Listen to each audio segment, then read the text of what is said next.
Assalamualaikum warahmatullahi wabarakatuh. Pada video ini kita akan melanjutkan belajar materi dari bab 2 mengenai menumbuhkan kesadaran terhadap Undang-Undang Dasar Negara Republik Indonesia tahun 1945.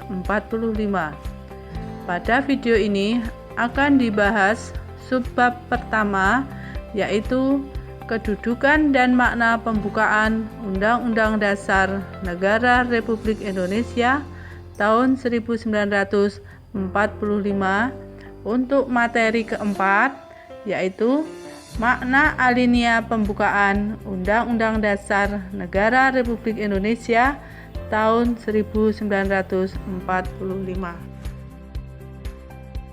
Sebelum ke materi, kita lihat dulu kompetensi dasar pada pembelajaran kita kali ini.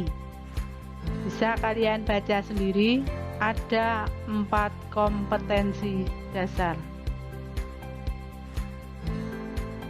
Dari kompetensi dasar tersebut, diharapkan setelah mengikuti pembelajaran kita kali ini, kalian bisa menelaah makna hubungan pembukaan Undang-Undang Dasar Negara Republik Indonesia tahun 1945 dan Proklamasi Kemerdekaan. Berikutnya, yang keempat, makna alinea pembukaan Undang-Undang Dasar Negara Republik Indonesia tahun 1945. Alinea pertama, akan kita bacakan dulu isi alinea pertama. Bahwa sesungguhnya kemerdekaan itu ialah hak segala bangsa, dan oleh sebab itu maka penjajahan di atas dunia harus dihapuskan karena tidak sesuai dengan peri kemanusiaan dan peri keadilan. Maknanya apa? Alinea ini memuat 2 dalil. Yang pertama, dalil objektif, yaitu penjajahan di atas dunia harus dihapuskan karena tidak sesuai dengan peri kemanusiaan dan peri keadilan. Manusia diperlakukan secara tidak adil, seperti perampasan kekayaan alam, penyiksaan, pemaksaan untuk kerja rodi, perbedaan hak dan kewajiban. Pernyataan ini objektif karena diakui oleh bangsa-bangsa yang beradab di dunia. Artinya, dalil objektif merupakan alasan mengapa Indonesia harus merdeka. Tetapi, alasan ini memang sudah diakui oleh bangsa yang beradab di dunia. Mengapa harus merdeka? Ya, memang penjajahan itu tidak sesuai dengan peri kemanusiaan dan peri keadilan. Itulah dalil objektif. Yang kedua, dalil subjektif, yaitu aspirasi bangsa Indonesia untuk melepaskan diri dari penjajahan. Bangsa Indonesia telah berjuang selama ratusan tahun untuk memperjuangkan kemerdekaan Indonesia.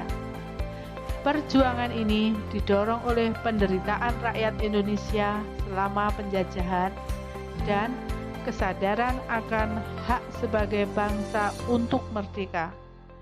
Perjuangan juga didorong keinginan supaya berkehidupan yang bebas, maka rakyat Indonesia menyatakan kemerdekaan Indonesia. Sedangkan untuk dalil subjektif ini merupakan aspirasi atau alasan dari bangsa Indonesia sendiri untuk melepaskan diri dari penjajahan.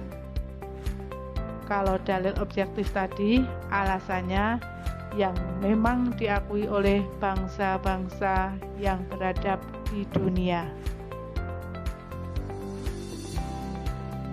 Alinea kedua, kita lihat dulu kalimatnya.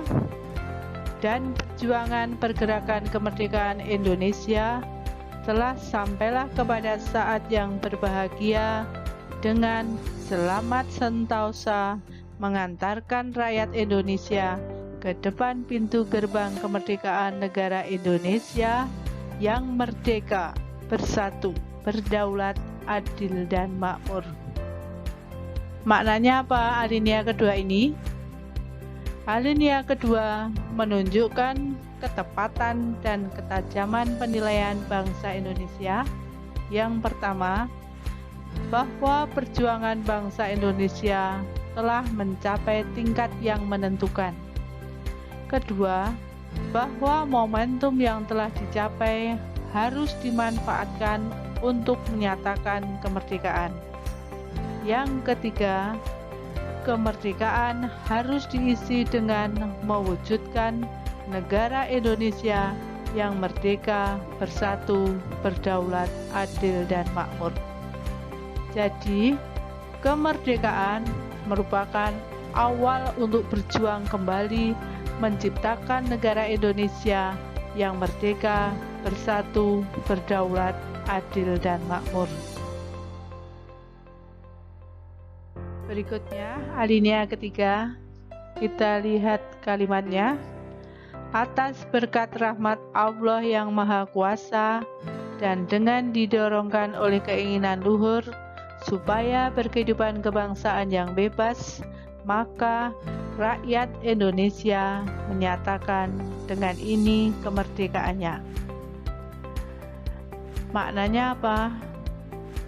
Yang pertama, kemerdekaan bangsa Indonesia didorong oleh motivasi spiritual, yaitu kemerdekaan yang dicapai oleh bangsa Indonesia merupakan berkat rahmat Allah yang Maha Kuasa.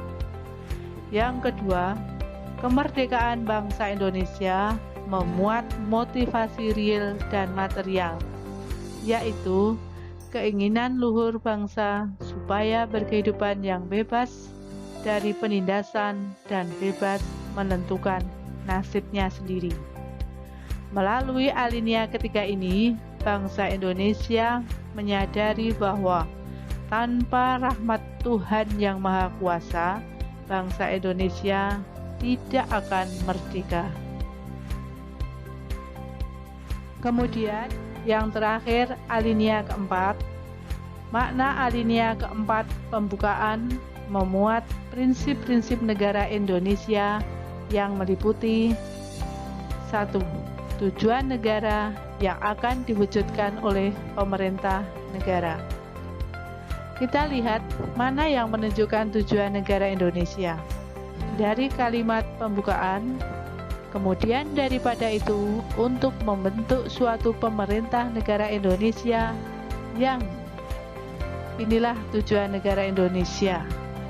Melindungi segenap bangsa Indonesia dan seluruh tumpah darah Indonesia, dan untuk memajukan kesejahteraan umum, mencerdaskan kehidupan bangsa, dan ikut melaksanakan ketertiban dunia yang berdasarkan kemerdekaan, perdamaian abadi, dan keadilan sosial. Itulah 4 tujuan negara Indonesia. Prinsip yang kedua, ketentuan diadakannya Undang-Undang Dasar. Yang ketiga, bentuk negara, yaitu susunan negara Republik Indonesia yang berkedaulatan rakyat. Bentuk negara Indonesia dapat kita lihat dari kalimat, maka disusunlah kemerdekaan Indonesia itu dalam suatu Undang-Undang Dasar Negara Indonesia yang terbentuk dalam suatu susunan negara Republik Indonesia yang berkedaulatan rakyat.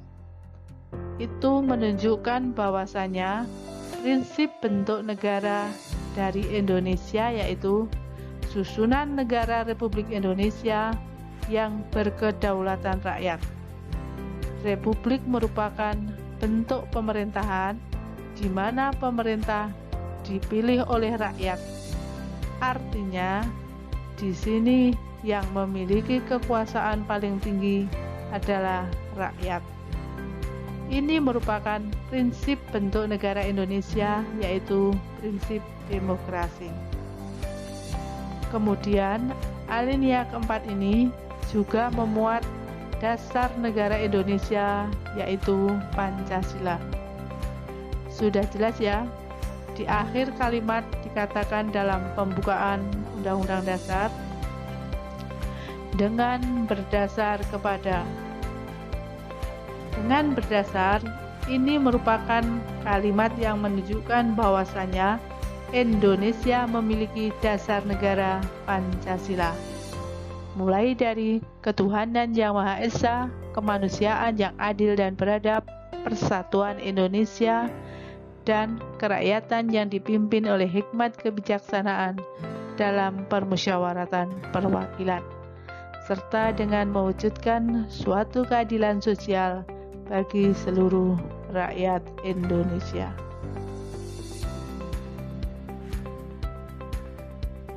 Demikian pembelajaran kita hari ini.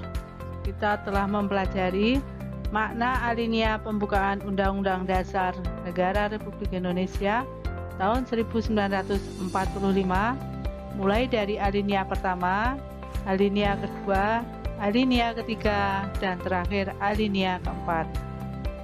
Kemudian kegiatan pembelajaran selanjutnya, silakan anak-anak untuk mengerjakan lembar kerja peserta didik 2.